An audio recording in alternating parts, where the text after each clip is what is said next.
Antarctica की बर्फीली दुनिया के नीचे ना एक बहुत बड़ा जायंट, एक विशालकाय सो रहा है। और दुनिया भर के वैज्ञानिक इस रेस में लगे हैं कि ये जागेगा कब। पता है इसका नाम क्या है? डूम्सडे ग्लेशियर, मतलब प्रलय का ग्लेशियर। और हाँ, ये नाम ऐसे ही नहीं रखा गया है, इसके पीछे एक बहुत बहुत बड़ी वजह है।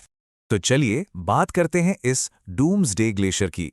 आखिर ये है कितना बड़ा और इससे असल में खतरा क्या है? आइए जरा इसके साइज को समझने की कोशिश करते हैं। बस इतना समझिए कि ये ग्लेशियर, जिसे थ्वाइट्स ग्लेशियर भी कहते हैं, साइज में लगभग फ्लोरिडा जितना बड़ा है। अगर भारत के हिसाब से सोचें तो करीब करीब पूरे गुजरात राज्य जितना बड़ा। बर्फ का एक अकेला टुकड़ा, सोचिए जरा। और अब ये सुनिए, अगर सिर्फ यही एक ग्लेशियर, सिर्फ ये पूरा पिघल गया तो दुनिया भर में समंदर का लेवल 2 फीट से ज्यादा बढ़ जाएगा। 2 फीट! ये मुंबई और चेन्नई जैसे हमारे तटीय शहरों की सड़कों पर पानी भरने के लिए काफी है। लेकिन असली डरावनी बात तो अभी बाकी है। सबसे खराब सिचुएशन पता है क्या होगी? अगर थ्वाइट्स के ढहने से पूरी वेस्ट अंटार्कटिक आइस शीट पिघल गई तो समंदर का लेवल 15 फीट तक बढ़ सकता है। 15 फीट! क्या आप अंदाजा भी लगा सकते हैं कि इसका मतलब क्या होगा? तो बात यह है कि हम जानते तो हैं कि थ्वाइट्स पिघल रहा है, पर हमें ये नहीं पता कि कितनी तेजी से। और सबसे बड़ा सवाल जो एक पहेली बना हुआ है कि आखिर इस मोटी बर्फ की चादर के नीचे चल क्या रहा है। तो इस मिशन का पहला और सबसे जरूरी सवाल यही है, पिघलने की रफ्तार क्या है? ये कितना तेज हो रहा है? दूसरा और शायद सबसे बड़ा सवाल, इस बर्फ के नीचे हो क्या रहा है? ये वो जगह है जिसे सालों से हम देख ही नहीं पाए, एक ब्लैक बॉक्स की तरह। और आखिर में वो सवाल जो हम सबको परेशान करता है, अगर ये इसी तरह पिघलता रहा तो इसका अंजाम क्या होगा? हमारे प्लैनेट पर इसका असर क्या पड़ेगा? वैज्ञानिकों को पहला बड़ा सुराग तब मिला जब उन्हें पता चला कि गर्म समुद्री पानी ग्लेशियर के नीचे घुस रहा है। अब ऐसा हो क्यों रहा है? क्योंकि समंदर के बदलते करंट्स और बढ़ता तापमान इस गर्म पानी को सीधे ग्लेशियर की नींव की तरफ धकेल रहे हैं। और ये पानी बर्फ को नीचे से अंदर ही अंदर पिघला रहा है। इसी प्रोसेस को साइंटिस्ट विगरस मेल्टिंग यानी तीव्र पिघलाव कहते हैं। और ये बदलाव कोई धीरे धीरे नहीं हो रहा है, जैसा कि एक ग्लेशियोलॉजिस्ट ने कहा, ये बहुत नाटकीय है। उनके शब्द थे, थ्वाइट्स सचमुच हमारी आंखों के सामने टूट गया है।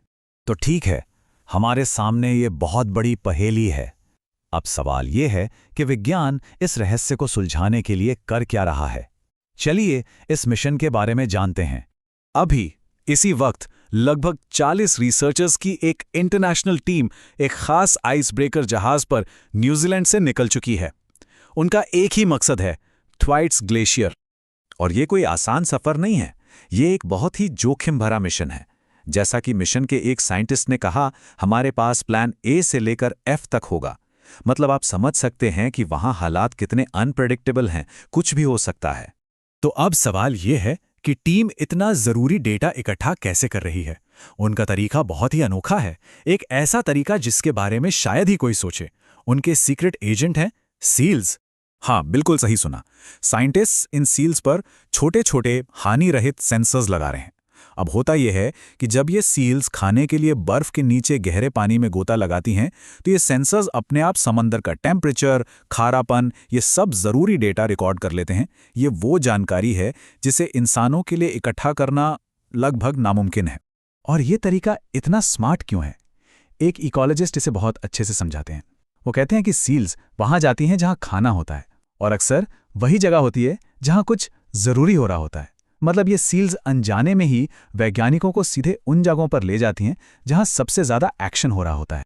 तो ठीक है, ये सब तो हो गया, पर सबसे जरूरी बात ये समझना है कि अंटार्कटिका में चल रहे इस मिशन से हम सबका क्या लेना देना है। ये हमारे लिए क्यों मायने रखता है? देखिए, ये सिर्फ भविष्य की कोई काल्पनिक कहानी नहीं है, ये हमारे अतीत और भविष्य को जोड़ने वाली एक कड़ी है। सबूत बताते हैं कि जो आज थ्वाइट्स के साथ हो रहा है वो हजारों साल पहले भी हो चुका है, और अब ये फिर से हो सकता है, और इस बार शायद हमारे ही जीवन काल में। एक बात तो साफ है, ये मिशन इस ग्लेशियर को पिघलने से रोक नहीं पाएगा।